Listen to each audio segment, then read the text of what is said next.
As the CEO Club's network continues to champion conversations shaping the future, our next session focuses on the cities of tomorrow. Please welcome our moderator and panelists for panel 4, Smart, Sustainable and Connected, the Cities of Tomorrow. Moderated by Dr. Aftab Hassan, founder and chairman, GAIP Risk Exchange, DIFC, Risk Exchange International Holdings, A2R Solutions CEO, and Aria Insurance Brokerage Company, Baysat. A few words about Dr. Aftab Hussain. He's a seasoned entrepreneur and technocrat with over 30 years of experience across insurance, insurtech, energy, marine, oil and gas, and IT sectors. Founder of GAIP and multiple organizations, he frequently speaks at industry forums and is a trusted media commentator featured in Forbes, CNBC, Bloomberg, Gulf News, and more. His achievements include Lifetime Achievement and Insurance Personality of the Year Award. A round of applause, please, for Dr. Aftab Hassan as I welcome him on the stage to be the moderator of the next panel. Joining him is Fadi Salameh, Managing Director of PFC Group, bringing over 20 years of extensive experience in the construction and engineering industry. His professional journey is marked by a steadfast commitment to excellence, innovation, and strategic leadership. Captain Pradeep Singh, founder and chairman, Karma Developers. Captain Pradeep Singh is a master mariner turned global entrepreneur, renowned for steering success across maritime, technology, and real estate sectors. As the co-founder of Karma Developers, one of Dubai's fastest growing names in sustainable luxury real estate, he brings unmatched precision, financial acumen, and strategic vision to every project. Drawing from his seafaring roots, Captain Singh's leadership is anchored in resilience, discipline, and risk management. A round of applause, please, for Captain. Coming up next is Waseem Ashqar, Managing Director of Helukabel Middle East. Waseem Ashqar is the Managing Director of Helukabel Middle East, a leading German electrical cable supplier. With over 20 years in the industrial and specialized cable sectors, he has built Helukabel's regional presence over 13 years, serving manufacturing, industrial automation, and infrastructure projects across the Middle East. Ellen Mannaert, CEO, Boat Trips Club, is a Dutch serial entrepreneur and transformation coach known for building impactful ventures across textiles, fashion, hospitality, and real estate. She created one of Europe's largest textile sales networks and co-founded La Mer, a sustainable fashion brand championing ethical production. As the founder of Era of You, she supports communities in Africa with education and leadership development. A round of applause, please, for this panel. And over to you, moderator. Thank you. Hello. Well, good afternoon. I believe people are more attracted towards the food. Of course, it's late, so apologies for whatever we see here, but then I also would like to thank those who are sticking around with us to listen, and that shows that the sincerity towards this panel and towards the topic, basically. Ramesh very well said, he just left, I think, outside during his moderation, that the previous panel, which was talking about industry which rules in different segments and different trade. And I should just replicate the same statement by stating that when I see this panel of mine as also, so I want him also to be jealous with my panel that we have more than $1 billion panel here. Everybody comes from a background which I can see they are adding a lot of value to their own trade. And then we can talk about different trade, where we can look into how we have approached and from where we started. As in the beginning, I should say that, we all have heard that God made the country and man made the town. And that's the saying it goes. So when we know that the cities which we are talking about smart, we have a history behind that go back some 10,000 years back. And when we started, and as a humanity to be on this planet, we never thought of that we are going to be called a smart city. But at that time, we all thought of our forefathers that we are the most smartest people to survive over. So that was the time when it was survival for existence. Now that is over. We took over from survival from existence to the ecosystem which you see today is driving in a different format. Our civilization has traveled, if you see, like from Babylon to Athens, if we talk about Alexandria to Baghdad, and from Samarkand to Cordoba. Urban centers, they have shaped the world in a different format, in a different progress, and as population also grew, the trade expanded, and cities also have struggled with their own safety, sanitation, congestion, inequality, resource management. There were a lot of challenges which we all have seen as well, in many ways, but still mirror our modern struggle. Then came the Industrial Revolution, as we all know, and the Industrial Revolution also conquered many of those adversities which we had. And if we talk about steam, electricity, transportation, manufacturing, all these has transformed small towns into global engines of industries or global engines of hub, where citizens, they are staying in their own domain, in their own country, in their own vicinity, and they feel that they're secured. But at the same time, we also have some other progressions. And those progression, if we take it adverse, is coming, which is naturalization of the advancement in the Industrial Revolution, which brought such as pollution, such as overcrowding, our infrastructure strain, and widening of economic divides. So as we always see that there are pros and cons of everything. Any development, if we talk about, at the same time, we know that there are things which we have to keep the balance. So here we have a wonderful panel, and this panel, if I was talking about, we are not just going to talk about sensors, we are not going to talk about AI, we are not going to talk about digital dashboards and all, because in the previous session, all these were heard. So what we do is, we have to define ourselves with these panelists asking relevant questions, and as we say that my slogan always is, no one is smarter than all of us. So it's a combined effort that these panelists are going to put hands together along with you all, the minds which are having a lot of talents spreading here. So not necessarily take it that we sitting here have all the knowledge and whereabout. Otherwise, you all people who are here, members of CEO Club globally, who have come here from far and places, these, I would like also to give at least 5 minutes in the last to ask some questions, relevant questions related to their trade, if you can just keep yourself from the panelist. So without taking much of the time, I should jump on my first panelist to ask the question, which is Mr. Fadi Salameh. And Fadi is the Managing Director, as you see, PFC Group.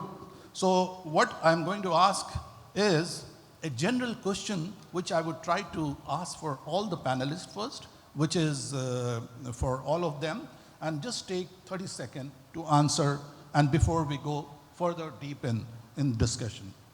So, Fadi, the first question, which is for everyone, From your industry's perspective, what does a smart, sustainable, and connected city truly mean? And what is the most significant shift needed in the next 5 years to make it a reality? Thank you for the invitation, and thank you for the introduction.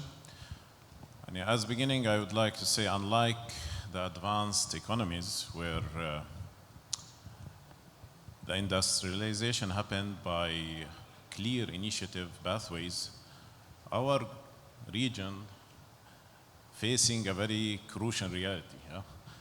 And the solution not only should face, it should balance between the economies which is heavily depending on fossil fuels and traditional fuels and the requirement of sustainable and smart economies. So I will say that the smart and sustainable should coming from the local environments, and it should not just taking as the green initiatives or the emission control. It should be related to the creating the jobs. It should be related to cover the local society. And the most important, the partnership between the private and the public sector. This is the key solution for this story. Huh? Very good, appreciate that. Captain, Pradeep, now I know, just give a little bit, 30 seconds as I said on the same question. Do you need to repeat or you? Okay, please go ahead. Thanks, Aftab. I come from majorly two industry, the real estate and the shipping. Of course, the topic today is more relevant to the real estate because we are talking about the smart and sustainable cities. I think the city we live in, the leadership has taken amazing steps. If you see the net neutral for 2050, the public transport, 20-minute cities, the government initiatives are fantastic. As a developer, we are trying to do what we can by putting in various procedure and the system in place so that the buildings are more sustainable. But I think most important here is the mindset. The sustainability is not a buzzword. It's not from the government or the people on top. It's from everybody. It should be part of upbringing. Every kid, every person should be trained or should be, it's part of their upbringing, and that's where the sustainability can really come. Very good, thank you very much. Let me ask Ellen the same question. Thank you so much. And I don't think this is working. Just on it, maybe also. Hello. So thank you so much for the introduction. Good day, everybody, and it's a really honor to be here and to be part of this panel. So from my perspective as a private investor in real estate and in real estate development, I think the biggest challenge that we are facing currently, as I look at the places that I have real estate, and that is mainly focused in Europe, the Netherlands, Belgium, but I also have something in the Caribbean, some real estate in Dubai as well, is that for me is the rules and regulations and the government not working together with the developers. So it takes a lot of time to develop new sustainable real estate because everybody is working against each other instead of with each other. So, and you see that reflecting in the higher prices of the material goods, but also the time that it takes to develop new cities, new projects, and new real estate. So I think the biggest challenge is there is not a lot of coherency of the government and the developers, and the developers also the part of the industry working together. So I really hope that that will change in the upcoming years, because otherwise we will have a very difficult few years and challenges to face. We're going to appreciate that, Helen. Waseem, same question to you. Good afternoon. So I would like to say, as a supplier of electrical products, we love to work with companies who has really long-term vision. And why so? Because we try to supply products for people who are looking for solution-driven, not just as commodity products. And how is that connected to smart cities? Because smart cities today, the vision is going very fast. And we like to deal more with people who, let's say, share us the same kind of vision. Appreciate that.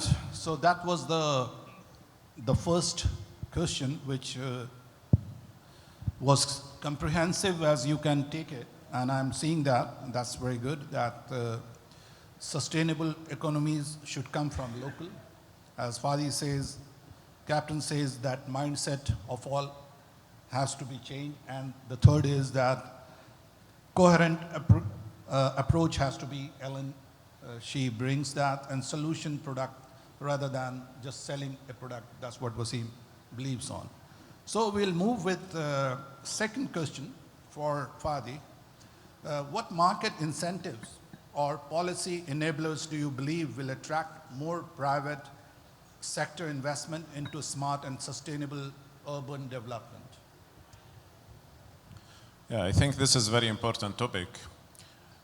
And the main pillar to do this attraction of the investor, of course, is the partnership between the private and the public sectors, yeah?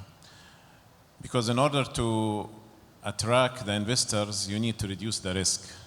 And this is a very important thing. As Ellen said, the regulation is playing a very big role, where we should have a very clear framework where everyone knows the responsibility and the liabilities. And I will say that we've been lucky to be in a place where those regulations are flexible and can be adapted and modified and advanced upon the requirement. And this is what you don't see everywhere. And this is why we can see such rapid progress happening all around us. And of course, it's very important to have this clear relation between the regulation and the people who's building the sustainable and smart solutions. Yeah? Good. So let's move from regulation to practice. So, Captain, I would like to ask my first question with you, that how we are evolving consumer expectations, which are around sustainability, luxury, and digital living, which is shaping real estate development for future smart cities. The definition of luxury has changed of late. Many years back, the things people wanted was only available in the big houses or the most luxurious projects. But the expectation of the customer today is to have a smart and sustainable apartment with a good design, as well as the energy conservation or the equipments which can save energy and eventually save the money. Because of the expectation of the customer, the product itself has been shaping differently. And that is why a lot of time we get this question, why the new property is more expensive than existing property. Existing property was made 20, 25 years ago, when the designs were different, materials were different, it took time. And though it may looking a little bit cheaper, but there the energy usage is more, you pay more for the air conditioning, your equipments are not for the water conservation and stuff like that. So if you calculate in a way, the ROI on a newer property, which may looking more expensive, is actually cheaper. So more and more people understand that, and that is why developers now are coming on almost similar level playing field, and they are developing properties which is more luxurious, and we rather call it affordable luxury, and which is coming with all these facilities and demanding a little bit more premium, not as much as it was before.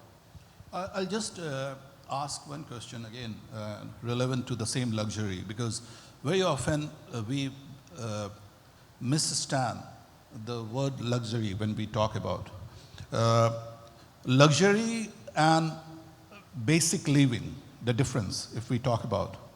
Normally we think of that people who are staying in big bungalows, they are staying in luxury.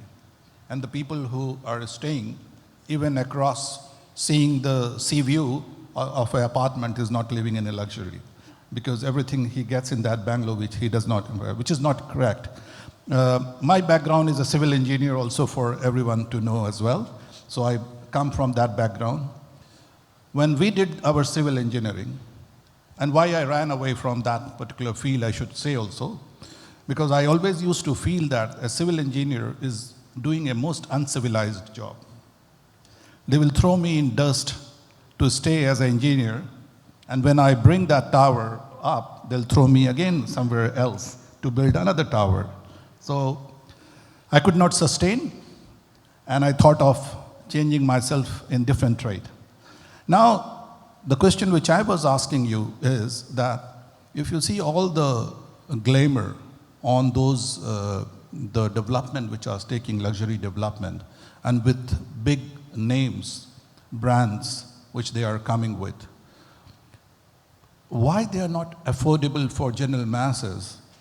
Instead of we go and chase those brands just for the sake of, because the name of the brand is, I don't want to give the name also, sorry for this, because here I'm not here for marketing, but yes. But there are developers which I'm seeing also, they are dedicated, they are giving a good sort of property in the market, and with all the same elements of luxury which you enjoy in a branded villa or wherever the community you are talking about, or in a tower. So in your perspective, can you draw a parallel with my thought process, or if I am thinking wrong, please let me know, because you are a developer as well. You see, the brand has a perceived value.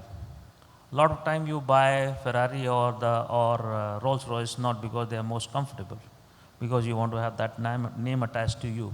So it's not that those cars are most comfortable. A BYD or a Toyota can be as much or more comfortable than the Rolls Royce or Ferrari. But some people will only buy Ferrari and Rolls Royce, which is okay, because their brand has to be there, and there's some people who have more money, they want to be attached to that. But at the same time, there was a time where there was no car available which was matching the Bentley or Rolls Royce or Ferrari. But today, of late, you see a Kia or Toyota or more and more BYD and XYG are coming, and they are equal or more luxurious. They have similar facility or sometimes even better. Similarly, in the properties, now affordable luxury, you can get the same or better quality, because you buy a shoe which is X brand and the same, which is costing 10 times more, is being made in the same factory where the other shoe is being made. Similarly, whatever equipment you're using in most luxurious project may be coming from the same place or similar quality. So that is where the option is available now, which was not there before. So the same thing applies in the real estate as well. That's correct. Good. I'll ask you, Ellen, here that... Can I chime in a little bit on this subject? Because I find it very interesting, the part of the luxury. Okay. Yeah. I think we should define luxury in two sectors. So sector one is luxury, is safety, greenery, building properties and development where generations can actually live together. You know, not a lot of traffic, so that children can also play outside. So real luxury actually comes out of safety and greenery. And it's beneficial for the local people that actually live in those spaces. And then you have brand luxuries. And I feel like brand luxuries are made for people that want to have a high return of investment. So that are two things. So it's also good for a developer to decide, you know, for who am I building my projects? Is it for the local community, or maybe for tourists or outside investor that are not really going to live in my property, but are buying this property for a high return of investment? Good. So I'll ask you the same question, but then you already answered that one, so I can skip also, because you said about, which I was going to ask you, that whether these smart cities help everyone feel included and safe or not. That's what you answered. But you can do it in 30 seconds again. I can go on that a little bit.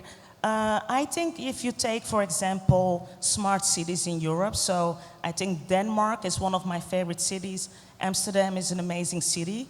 England or London used to be a good city, but what happened in England is that the prices are raising so high that people actually cannot afford anymore to live there. So I feel like London is now turning into a city only for outside investment and tourism. So I don't think that, the thought about having your local people really live in London was thought out well by the high prices that it currently have.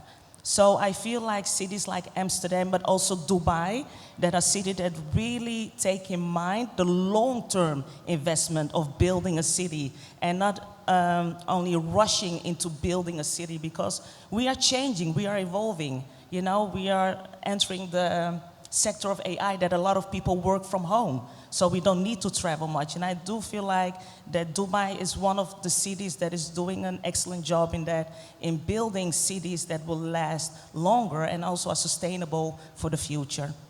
Good. Waseem, coming to, because your background has been also on the production side and supply side on the infrastructure products which use. So my question will be that smart cities normally, as you see, depend upon reliable supplies and reliable supplies of the product and solutions, okay?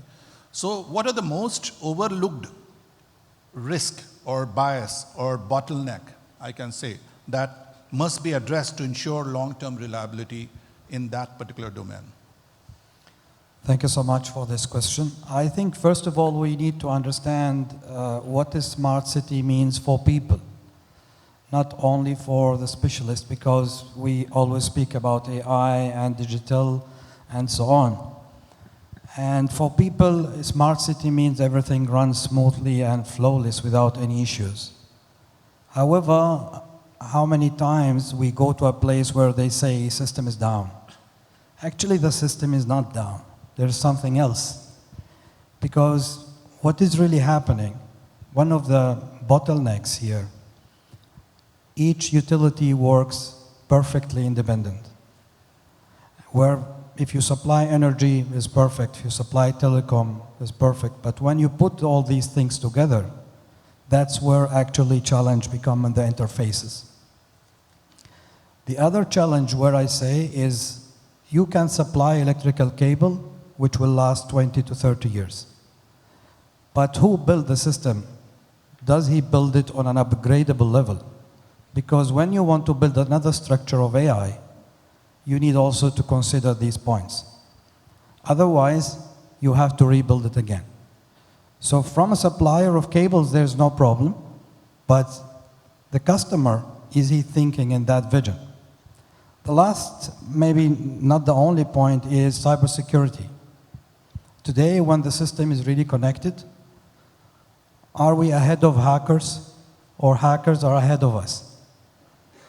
And these battles keep going, because any point hacked, the whole system stops. And this leads me to another point, which is people. Are we training the people enough to handle, I would say, the system, or we are making the system teach our people? Yeah, thank you. There is a saying that, most of the time, as you said, are we chasing the hackers, or, or we are more equipped? Normally what happens is that it's not that we are chasing the hacker or hacker is chasing us, because development, whenever it goes, there is a downside. And you can always look into it, that we always look into pros and cons for everything, wherever the development it is.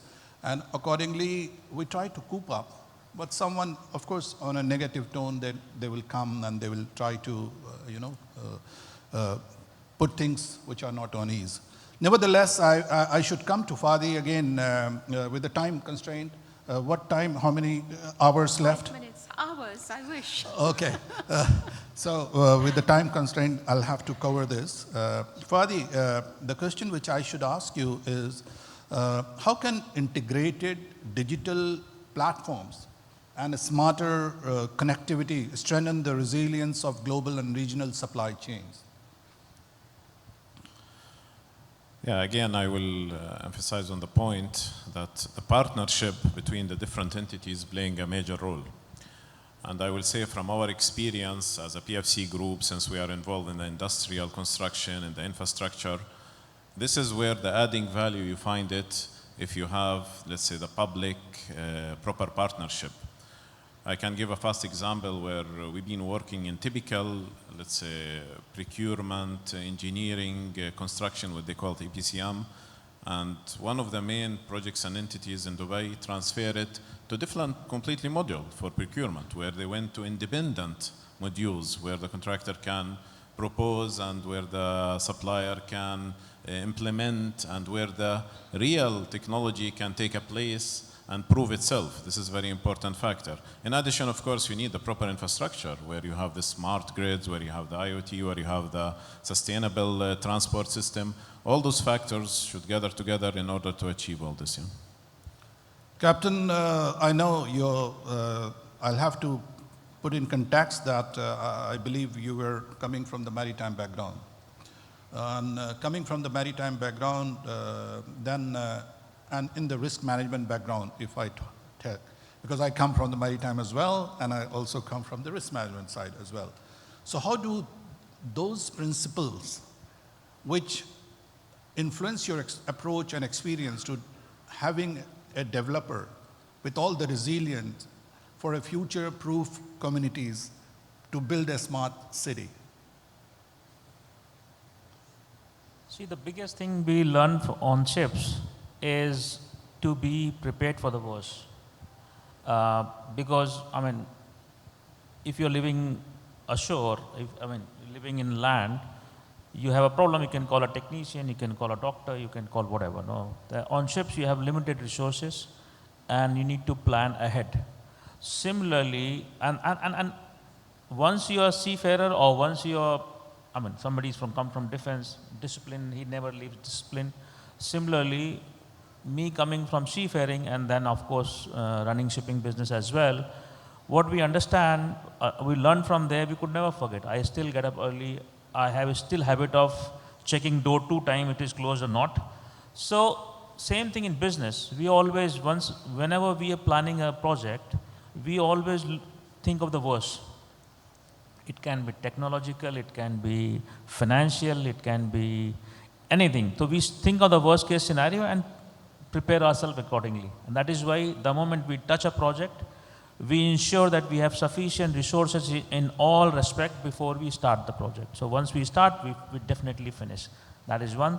Second thing is, of course, making sustainable cities.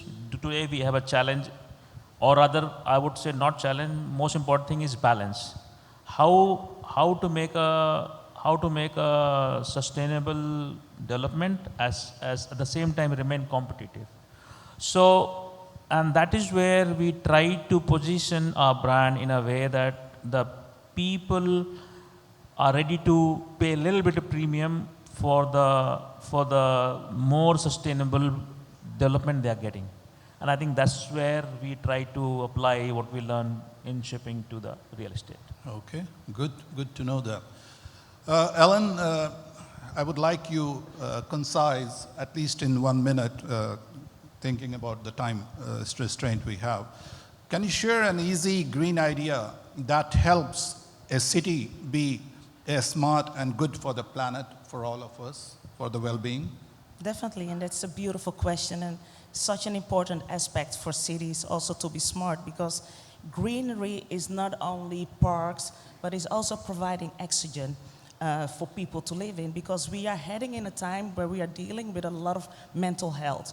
Think about the big cities where there is not a lot of outside spaces for people to go, where people go from their home to the office, living in large buildings, children that don't have safe spaces outside to play or to ride the bikes. So greenery and parks and communities is so important.